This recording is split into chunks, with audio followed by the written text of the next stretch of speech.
ఇక ఇటు ట్రంప్ అయితే ఇటు భారత్ పై ఏదైతే టారిఫ్లు విధించారో దానికి సంబంధించి కూడా మనం బిగ్ బ్రేకింగ్ చూస్తున్నాం. ఇటు ట్రంప్ వెనక్కి దిగొచ్చినట్లుగా తెలుస్తోంది. ఇటు భారత్ అలాగే ట్రంప్, మోడీ అలాగే ట్రంప్ ఇద్దరం కూడా మేము చాలా స్నేహపూర్వకంగా ఉంటాము అంటూ కూడా డొనాల్డ్ ట్రంప్ చెప్పుకొస్తున్నారు. త్వరలోనే భారత్ పై టారిఫ్లు అన్ని కూడా ఎత్తివేస్తాం అంటూ కూడా అటు ట్రంప్ తన సోషల్ మీడియా వేదికగా పోస్ట్ చేసిన దృశ్యాన్ని మనం చూస్తూ ఉన్నాం. ఇటు ఇండియాతోనే దోస్తీపై కూడా ట్రంప్ ఆసక్తికర వ్యాఖ్యలు చేశారు. ఇటు సోషల్ మీడియా వేదిక కూడా ఆయన కీలక వ్యాఖ్యలు చేసిన సిచ్యువేషన్ అయితే కనిపిస్తోంది. ఇటు భారత ప్రధాని నాకు మంచి మిత్రుడు అంటూ కూడా ట్రంప్ చెప్పుకొస్తున్నాడు. అయితే మోదీతో మాట్లాడేందుకు నేను ఆసక్తిగా ఎదురు చూస్తున్నాను అంటూ కూడా ట్రంప్ చెప్తున్నాడు. సో ప్రెసెంట్ మనం చూసుకోవచ్చు, ఏదైతే ఇటు భారత్ పై ట్రంప్ 50% టారిఫ్లు విధించాడో అప్పటి నుంచి కూడా ఇటు అమెరికాలో ఉన్న అమెరికన్స్ కూడా ఇటు ట్రంప్ కు వ్యతిరేకంగా నినాదాలు చేశారు. సో అమెరికాకే ఇదంతా కూడా నెగిటివ్ గా ఉంటుంది, ఇటు అమెరికాపై చాలా వ్యతిరేకత వ్యక్తమవుతున్న నేపథ్యంలో ఇప్పుడు ట్రంప్ అయితే ఒక నిర్ణయం తీసుకున్నారు. ఇటు భారత్ పై ఏదైతే టారిఫ్లు విధించారో వాటన్నిటిని కూడా వెనక్కి తీసుకుంటాను, త్వరలోనే ఒక గుడ్ న్యూస్ చెప్తాను అంటూ కూడా ట్రంప్ చెప్పుకొస్తున్నారు. అయితే దీనికి సంబంధించి కూడా నేను మోడీతో ఎప్పుడు కూడా స్నేహపూర్వకంగానే ఉన్నాను, మంచి స్నేహితులం అంటూ కూడా ఇటు ట్రంప్ చెప్పుకొస్తున్నాడు. అతనితో మాట్లాడేందుకు కూడా నేను సిద్ధంగా ఉన్నాను అంటూ కూడా ట్రంప్ చెప్తున్న వేళ ఇది ఒక భారతీయులందరికీ కూడా ఒక గుడ్ న్యూస్ అనే చెప్పుకోవాలి. సో దీనికి సంబంధించి కూడా మోడీ కూడా స్పందించారు. మోడీ కూడా నేను అమెరికాతో ఎప్పుడు కూడా ఆయన దేన్ని ఇది చేయలేదు, నేను భారత్ అమెరికా ఎప్పటికీ కూడా మిత్ర దేశాలే అంటూ కూడా మోడీ చెప్పుకొచ్చారు. ఇటు ట్రంప్ తో మాట్లాడేందుకు నేను సిద్ధంగా ఉన్నాను, ఎదురు చూస్తున్నాను అంటూ కూడా మోడీ తన ఎక్స్ లో పోస్ట్ చేశారు. ఇటు అమెరికాతో చర్చలు తొందరగా జరగాలని కోరుకుంటున్నా అంటూ కూడా మోడీ చెప్తున్నారు. ఇటు రష్యాతో భారత్ చమురు కొనుగోలు చేయడంపై అయితే గతంలో భారత్ పై అయితే ట్రంప్ తీవ్ర అసంతృప్తి వ్యక్తం చేశారు. సో ఈ నేపథ్యంలోనే భారత్ పై అయితే కఠిన ఆంక్షలు విధించారు. ఆ తర్వాత టారిఫ్ కి సంబంధించి కూడా ఎక్కువ మొత్తంలో ఆయన టారిఫ్ ని విధించారు, అదందరికీ తెలిసిన విషయమే. సో ఆ తర్వాత ఇటు అమెరికాకే ఇటు భారత్ నుంచి ఏదైతే దిగుమతులు ఉంటాయో వస్తువులపై వాటన్నిటిపై ఎక్కువ సుంకాలు విధించడంతో అవన్నీ కూడా ఆగిపోవడంతో ఇటు అమెరికా దానికి సంబంధించి కూడా అక్కడ ఉన్న వాళ్ళంతా కూడా వ్యతిరేకంగా పోరాటం చేశారు. సో ఈ నేపథ్యంలోనే ట్రంప్ వెనక్కి దిగినట్లుగా కూడా తెలుస్తోంది. అయితే దీనికి సంబంధించిన ఓవరాల్ అప్డేట్స్ ని మా అసిస్టెంట్ ఎడిటర్ రామ్ దాస్ మనకి అందుబాటులో ఉన్నారు. రామ్ దాస్, మనం చూస్తున్నాం ఏదైతే ట్రంప్ మొన్నటి వరకు కూడా భారత్ పై ఇప్పుడు ప్రెసెంట్ వరకు కూడా సుంకాలు విధించారో వాటికి సంబంధించి కూడా వెనక్కి తగ్గే అవకాశాలు ఉన్నాయన్నట్లుగా కూడా మాట్లాడుతున్నారు. ఇటు మోదీతో కూడా చర్చలు జరుపుతాను అంటూ కూడా చెప్తున్నారు. సో మొత్తంగా ఏ విధంగా చూడాలి, ఇది ఎఫెక్ట్ చూపించింది అనుకోవచ్చా అమెరికాపై?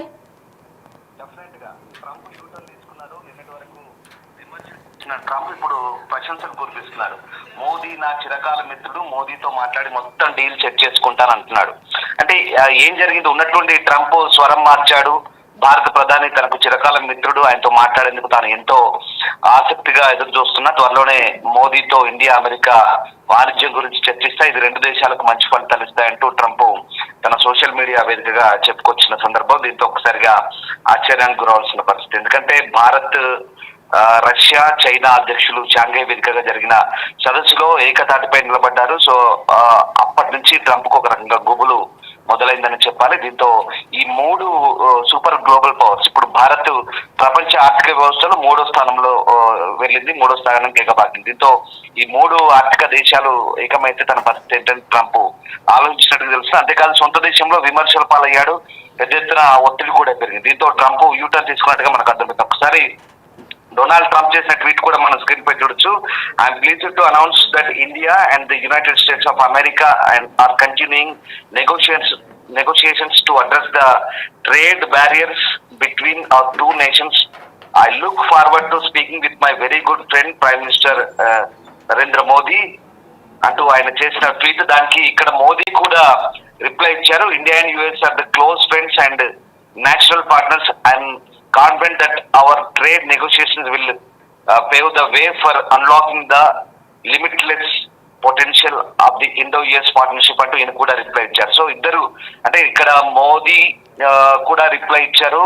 ఎప్పుడైతే ట్రంప్ నా మంచి మిత్రుడు మోదీ, ఆయనతో ఈ ట్రేడ్ సంబంధించిన డీల్స్ నేను సెట్ చేసుకుంటాను త్వరలో అంటూ ఆయన చేసిన ట్వీట్ కి ఈయన కూడా రిప్లై ఇచ్చారు. సో భారత్ యుఎస్ కూడా చాలా క్లోజ్ ఫ్రెండ్స్. ఇక ఈ వాణిజ్య ఆటంకాలను అడ్డంకులు తొలగించేందుకు ఇద్దరి తరఫున బృందాలు పనిచేస్తున్నాయంటూ ఇటు మోదీ కూడా వ్యాఖ్యానించిన పరిస్థితి. సో మొత్తం మీద దీన్ని బట్టి మనకు అర్థమవుతుంది ఏంటంటే ఓవరాల్ గా ట్రంప్ టారిఫ్లు తగ్గించేందుకు సిద్ధమవుతున్నారని మనకు చాలా క్లియర్ గా అర్థమవుతుంది. ఎప్పుడైతే భారత ప్రధాని చైనా టూర్ కి వెళ్ళాడో దాంతో ఒక్కసారిగా సీన్ అంతా మారిపోయిన పరిస్థితి. ఎప్పుడైతే మనం టారిఫ్లు పెంచాడు, ఎందుకు రష్యాతో ఇంధన డీల్ ను రద్దు చేసుకోవాలని ఒత్తిడి చేస్తూ భారత్ మీద తన అక్కసు వెళ్ళగక్కాడు డొనాల్డ్ ట్రంప్. హఠాత్తుగా ఉన్నట్టుండైతే ప్రస్తుతానికి అయితే స్వరం మార్చారు. నిన్న మొన్నటి వరకు కూడా భారత్ మీద ఘాటు వ్యాఖ్యలు చేశాడు. ఇప్పుడు తాజాగా అయితే ఈ ఆసక్తికర ట్వీట్ చేశారు. సో ఆ రకంగా మోదీతో మాట్లాడేందుకైతే ఎదురు చూస్తున్నారంటూ తన సొంత సోషల్ మీడియా ట్రూత్ వేదికగా ట్రంప్ ట్వీట్ చేసిన పరిస్థితి. సో ఆ రకంగా ప్రస్తుతానికి అంటే ఎందుకు ట్రంప్ తన తెంపరతనాన్ని కట్టిపెట్టి ఇంత సౌమ్యంగా ఇండియాపై సానుకూలంగా వ్యాఖ్యానించడం ఏంటనేది మాత్రం కొంత ఇంట్రెస్టింగ్ గానే ఉంది. సో మొత్తం మీద భారత్ రష్యా చమురు కొనుగోలు చేస్తూ అధిక ధరకు విక్రయిస్తూ భారీగా లాభాలు ఆర్జిస్తున్నట్టు మొన్నటి వరకు కూడా ఇండియాపై ఏడ్చిన ఈ ట్రంప్ ఏదైతే ఉందో ఇప్పుడు చైనాలో జరిగిన షాంఘై సహకార సంస్థ శిఖరాగ్ర సదస్సుకు హాజరైన తర్వాత ఇక్కడ ఈ ముగ్గురు దేశాధ్యక్షులతో అంటే ఈ ముగ్గురు దేశాధ్యక్షులు ఒకే తాటిపై నిలబడడం, దాంతో తర్వాత కూడా రియాక్ట్ అయ్యాడు. చైనా చీకటి వలయంలో భారత్ చిక్కుకుందంటూ కూడా ఆరోపించాడు. తర్వాత మళ్ళీ యూటర్న్ తీసుకున్నాడు. భారత్ అమెరికా మధ్య బంధం చాలా స్పెషల్ అంటూ ఆందోళన పడాల్సిన పని లేదంటూ అభిప్రాయం వ్యక్తం చేశాడు. సో ఓవరాల్ గా నేను చెప్పిన దాన్ని బట్టి ఒకటే రీజన్ అంటే అక్కడ సొంత దేశంలో సొంత పార్టీ నాయకులతో సహా మిగతా డెమోక్రాట్స్ కావచ్చు, అపోజిషన్ లీడర్స్ కావచ్చు, అలాగే ఆర్థికవేత్తలు అంతా కూడా తిట్టిపోస్తున్నారు. నువ్వు చేసినటువంటి విధానం సరిగ్గా లేదు. 2 దశాబ్దాల రిలేషన్ అంటే 20 సంవత్సరాలుగా భారత్ తో పెనవేసుకున్న ఈ బంధాన్ని, బిల్డప్ చేసుకున్న బంధాన్ని నువ్వు కేవలం ఈ టారిఫ్లనే పిచ్చితనంతో ఏకపక్షంగా తీసుకుంటున్న నిర్ణయాలతో ఇప్పుడు భారత్ ను దూరం చేసుకుంటున్నామంటే అక్కడంతా విమర్శిస్తున్నారు. అంతేకాదు ఒక విషయం బహిర్గతమైంది. ట్రంప్ కొడుకులు, ట్రంప్ అల్లుడు ఉన్నటువంటి WLF అనే ఒక కంపెనీ పాకిస్తాన్ క్రిప్టో కరెన్సీతో టైఅప్ అయింది. దాంతోనే పాకిస్తాన్ తో ఉన్నటువంటి వ్యక్తిగత వ్యాపార వాణిజ్య సంబంధాల వల్లే ఇండియాపై టార్గెట్ చేసి ఇలా చేస్తాడనేది చాలా క్లియర్.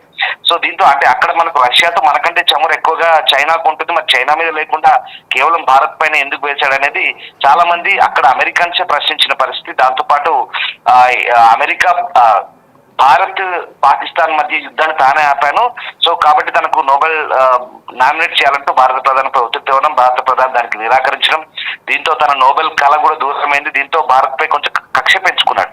సో ఇవన్నీ కలగలిసి భారత్ పై వాణిజ్య యుద్ధం అయితే మొదలు పెట్టాడు. సో ఓవరాల్ గా దీని అంతటికీ ప్రపంచానికి తెలిసి వచ్చింది. సొంత అమెరికాలో విమర్శిస్తున్న నేపథ్యంలో ఇప్పుడు మరి ట్రంప్ అయితే యూటర్న్ తీసుకున్నట్టుగానే కనిపిస్తోంది. సో మరి చూడాలంటే ఉన్నటువంటి దూకుడుగా వివరించిన భారత ప్రధాని ఇప్పుడు వ్యవహరించిన ట్రంప్ వ్యవహారంలో భారత ప్రధాని ఇప్పుడు ఆచితూచి అయితే అడుగు ముందేస్తున్నారు. చాలా వ్యూహాత్మకంగా అమెరికాను ఇరుకుని పెట్టే ప్రయత్నాలు అయితే చేశారు మొన్న చైనా వెళ్లడం ద్వారా. దీంతో ట్రంప్ అయితే భారత్ పై తన వైఖరిని మార్చుకున్నారు. సో ఏ రకంగా ఉంటుంది అంటే ఇప్పుడు ఈయన పూటకో మాట మాట్లాడతాడు, గడియకో రీతిన అన్నట్టుగా ఉంటుంది. ప్రస్తుతానికైతే మళ్ళీ సాఫ్ట్ కార్నర్ ప్రదర్శిస్తున్నాడు భారత్ మీద. ఎట్లాగో ఈ టారిఫ్లు అయితే తగ్గించే ఆలోచనలోనే ఉన్నట్టుగా తెలుస్తోంది. మరి ముందు ముందు ఏం జరగబోతుంది అనేది చూడాల్సింది. సో మొత్తం మీద ప్రస్తుతానికైతే నా స్నేహితుడు, భారత్ గొప్ప దేశం, ప్రధాని మోదీ నా మంచి మిత్రుడు అంటూ చెప్తున్నాడు. మేము డీల్ సెట్ చేసుకుంటామంటూ చెప్తున్నాడు. అంటే వెరీ క్లియర్ టారిఫ్లు తగ్గించబోతున్నాడు. కొంత భారతీయులు సంతోషించదగ్గ విషయమే.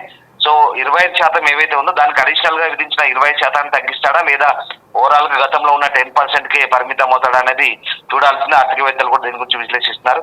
సో ఏదేమైనా ఖచ్చితంగా టారిఫ్లు తగ్గే అవకాశమే వెరీ క్లియర్ కనిపిస్తోంది. సో భారత ప్రధాని ప్రదర్శించిన అంతర్జాతీయ వేదికలపై ప్రదర్శించిన వ్యూహాత్మక వైఖరి అంటే చైనాలో జరిగిన సదస్సులో భారత ప్రధాని ప్రదర్శించిన కొంత యాక్టివ్నెస్ ఏదైతే ఉందో అది ఇమ్మీడియట్ ఎఫెక్ట్ అయితే పడింది అమెరికాపై. దాని ప్రభావం ఇప్పుడు ఇది అంతా కూడా జరుగుతుంది అనేది విశ్లేషకుల వాదన. Prasanna. Right, thank you Ramdas.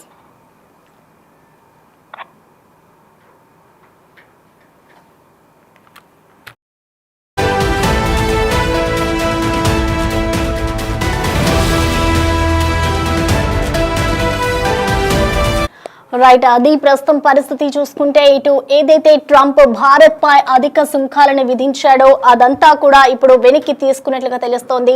అయితే సుంకాలు విధించినా కూడా భారత్ ఎక్కడ వెనక్కి తగ్గలేదు. వాటన్నిటికీ కూడా మోదీ గట్టిగానే సమాధానం ఇస్తూనే వచ్చారు. సో ఈ నేపథ్యంలోనే ఇటు అమెరికన్లంతా కూడా ఆయనకి వ్యతిరేకంగా నినాదాలు చేయడం, ఇక్కడి నుంచి ఎక్స్పోర్ట్స్ అన్ని కూడా ఆగిపోవడంతో ఇటు ట్రంప్ అయితే వెనక్కి తగ్గారు. సో ఓవరాల్ గా చూసుకుంటే ఇటు మరొకసారి కూడా ఇటు సుంకాలకి సంబంధించి కానీ ఇటు ట్రంప్ ఏదైతే నిర్ణయాలు తీసుకుంటారో వాటన్నిటికీ సంబంధించి మోదీ ఇంకా ఆచితూచి అడుగులు వేస్తున్నారనే చెప్పుకోవాలి. ఇటు మోడీతో మాట్లాడేందుకు కూడా ఇటు ట్రంప్ సిద్ధంగా ఉన్నారు, అలాగే ట్రంప్ తో మాట్లాడేందుకు మోడీ కూడా సిద్ధంగా ఉన్నారు. కాబట్టి ఎటువంటి నిర్ణయాలు తీసుకుంటారు, ఏ విధంగా ఉంటుంది వీళ్ళ కలయిక అనేది కూడా వేచి చూడాలి. సో మొత్తానికి ఇటు భారతీయులకైతే ట్రంప్ ఒక గుడ్ న్యూస్ చెప్పారనే చెప్పుకోవాలి.